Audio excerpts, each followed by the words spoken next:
A 5 decades-old family secret began in this alleyway. A newborn baby abandoned atop a pile of trash. It's kind of hard to imagine. That infant, today a grown man. I'm already nervous and I'm drinking more coffee. His lifelong mystery about to be solved. We are good to go. By this woman, a renowned investigative genealogist who's discovered who left him there and why. I have a lot of information to give them. Hi, Mom. Pam Slayton's reunited dozens of adoptees with their long-lost birth parents. By harnessing the power of genetic science, DNA does not lie. and good old-fashioned detective work. Do you happen to know the people that live here? I like to fight for the underdog. This agony of not knowing your answers, it's over. 3 years earlier, Pam, an ABC News consultant and author of Reunited, was actually working on another case about a kidnapped baby in Chicago when she discovered this article from 1964. I mean, this immediately grabbed my attention. The child was found in a cardboard box wrapped with a cotton curtain early Sunday morning. As soon as I read that article, I immediately dove in to try and figure out who that baby in the alleyway was. His name? Bill Gillespie.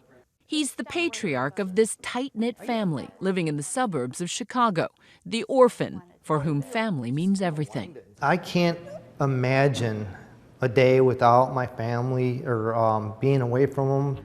When Bill was just 4 months old, he was adopted by a loving older couple. Do you remember the first time you realized what being adopted meant? Yeah, probably 5 or 6. My parents were kind of tried to explain it to me, and the way they put it is, we picked you.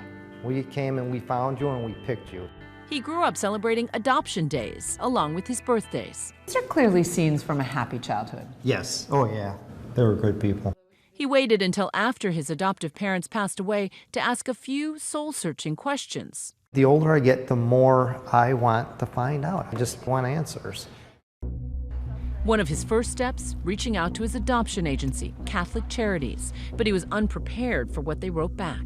We really have very little information to share. We never met your birth parents, as you came under our guardianship as a foundling. Foundling. It was the first time Bill had even heard the word, a term for children literally found abandoned in the street. Kind of takes your breath away. Your jaw kind of drops. You're like, what? You know? What's that like to have your hopes dashed? It's loss, it's anger, it's just, you know, you kind of feel like, well, why can't I find my family? For the next 2 decades, Bill was an on-again, off-again searcher. Bill was always half in his search and half out. He was just trying to preserve himself from being hurt. At one point, he even tried his luck on internet adoption boards. It's kind of daunting how many families are looking for people in there. Feels like a needle in a haystack. It is definitely a needle in a haystack. That's when he got a fateful phone call from Pam Slayton. He was really shy when him and I first spoke, but there was something good that drew me into him.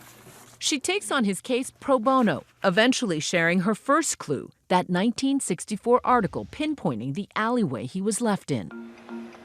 Turn left on North Lotus Avenue. The details so haunting, he had to go see for himself.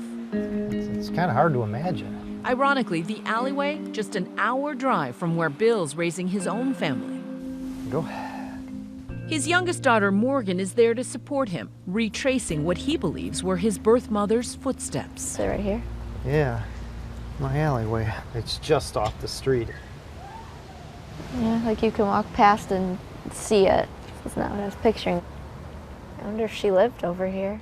For years, Bill was troubled by the idea that any parent could abandon their newborn only hours old. I was mad for a long time. But now, standing here, he feels something different.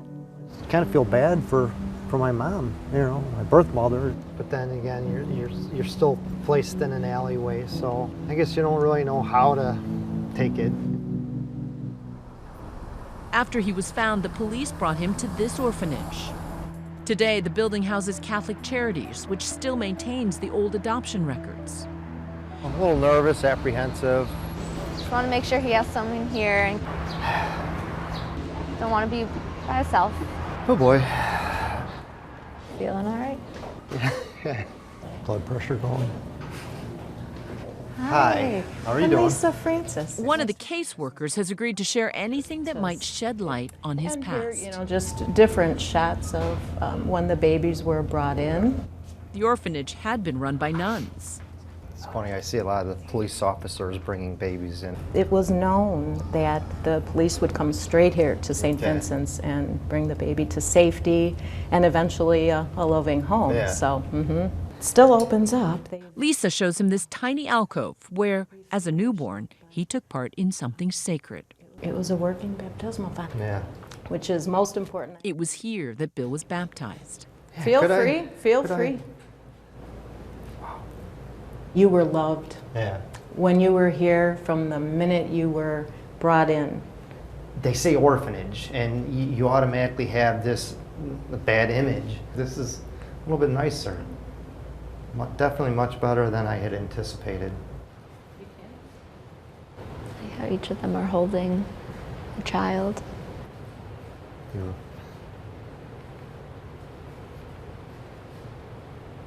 You feeling good?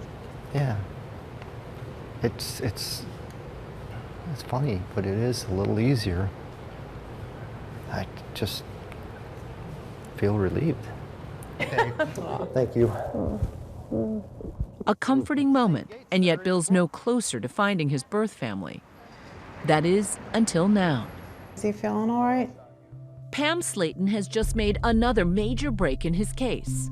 Months earlier, she had had Bill take an Ancestry.com DNA test. DNA has completely changed everything that I used to know how to do in terms of searching.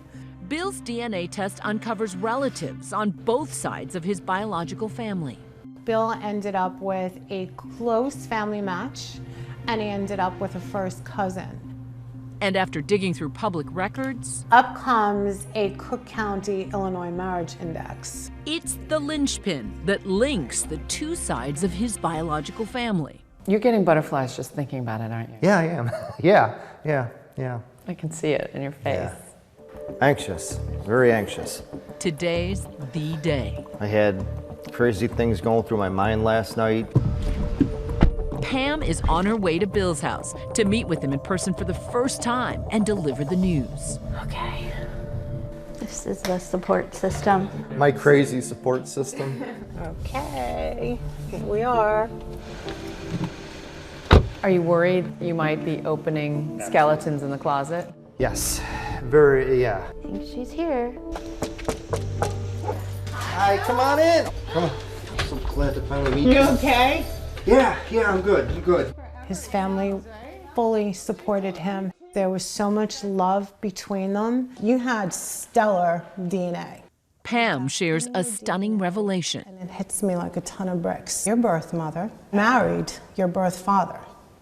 Wow. Despite what he'd always believed, Bill wasn't born to a young unwed mother. I got Wow, I have you're kidding me. Here it is. Here's the marriage record. Cook County.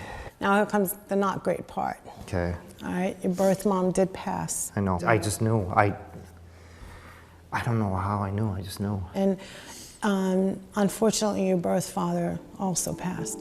Okay. His dreams about meeting his birth parents dashed forever. But there's still hope for a reunion. Turns out his birth mother had remarried, and there's a surviving half-brother. He does not live far from here. Okay. So I'd like to call him. What does he know about Bill? Nobody knows anything. I have not called anybody. Hands trembling, Bill dials the number. Let's try this. The moment that phone call is placed, it's out of your hands. And hope for the best. When we come back, Bill's search takes a jaw-dropping turn. I silently was panicking. And a reunion. 5 decades in the making. Don't pass out. Don't pass out. Hi everyone, George Stephanopoulos here. Thanks for checking out the ABC News YouTube channel. If you'd like to get more videos, show highlights, and watch live event coverage, click on the right over here to subscribe to our channel, and don't forget to download the ABC News app for breaking news alerts. Thanks for watching.